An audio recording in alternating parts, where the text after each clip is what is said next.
Só continuando aqui as aulas de Batch Script, né? Agora a gente vai falar de um conceito que é o error level, tá certo? Então, o que acontece? Quando a gente executa um comando, né, no CMD, no caso, passando para o batch, né, que a gente executa em lote, a gente passa a executar em lote pelo batch, né? Executar os comandos em lote. O comando, ele tende a funcionar certo ou errado, né? Então, ele pode funcionar completamente certo ou falhar, né? E o que acontece? O erro level ele serve para isso, para dizer para você se o programa, se o comando funcionou da maneira certa ou se ele falhou. Se ele funcionou da maneira certa, ele retorna um código de erro zero, né?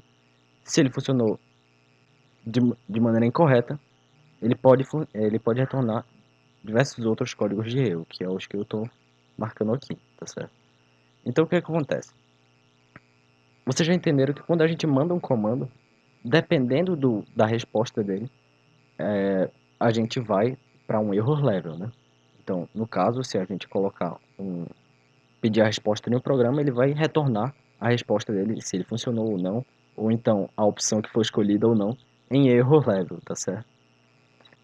Beleza, a partir do momento que a gente entende isso, eu vim aqui, eu criei um novo documento de lote, tá certo?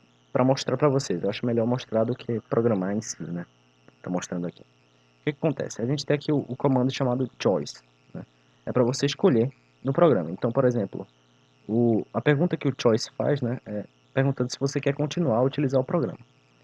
No caso, o choice tem várias opções para editar ele, né? Então, por exemplo, o choice/c, você pode escolher as opções que vão ser exibidas, né? Então, por default, eu vou copiar aqui. Se a gente colocar ó, só choice/m, salvar aqui, ele vai pedir com a opção S e N, né? Que seria sim ou não. Então ele pergunta, você quer continuar a utilizar o programa? E aí tem a opção sim ou não, né? Quando a gente coloca o C, né, que eu mostrei aqui, e coloca as opções seguidas assim, coladas mesmo, né? A, B e C, né? A gente permite escolher uma das opções. Então, por exemplo, a gente consegue mudar aqui, colocar o A, o B e o C. Tanto faz colocar em maiúsculo ou minúsculo, tá certo? E o que acontece? A partir do momento que a gente muda isso, a gente não diz sim ou não mais, né? O que a gente faz agora é dizer as opções que a gente quer. Então, quando ele selecionar a primeira opção, ele vai para o valor de error level 1. Quando ele selecionar a segunda, ele vai para o error level 2. E a terceira, ele vai para o 3, sucessivamente, né? Então, se eu pegar aqui e copiar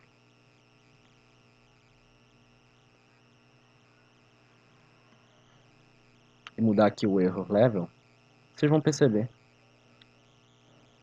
salvar aqui, que se a gente escolher a opção A, né, ele vai direto para a opção 1, que é essa daqui. Se a gente fechar, abrir de novo, escolher a opção B, ele vai direto para a opção 2, né? Mas aí o que ele faz aqui? Ele executa as duas opções de vez, né? Porque ele precisaria aqui no caso de um else, né? Como não houve o else, ele vai executar a, o if, os dois ifs antes de chegar aqui, né? Ele vai seguir a ordem cronológica do comando. Se a gente executar o C, ele vai executar a terceira opção também, tá certo? Uma coisa interessante que a gente podia fazer aqui é colocar um goTo, que é uma coisa que eu vou mostrar depois para vocês, tá bom?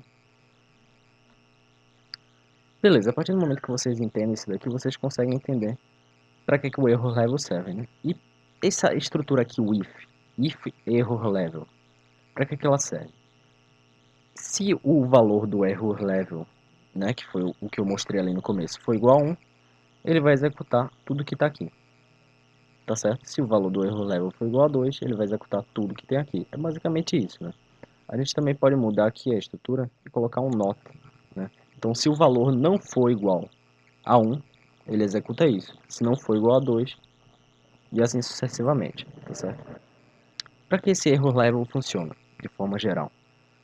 Quando a gente executa um programa e ele não funciona bem, a gente quer saber se está funcionando ou não está funcionando bem, se a resposta voltou do jeito que a gente queria ou não, a gente pode utilizar o error level para ver os códigos de cada comando. Mas lógico, né? Aí você vai ter que dar uma consultada aqui nessa tabela, porque ninguém é doido de decorar tudo isso daqui, para ver quais são os possíveis códigos de retorno, tá certo? Bom, é isso daí, pessoal. Até a próxima aula.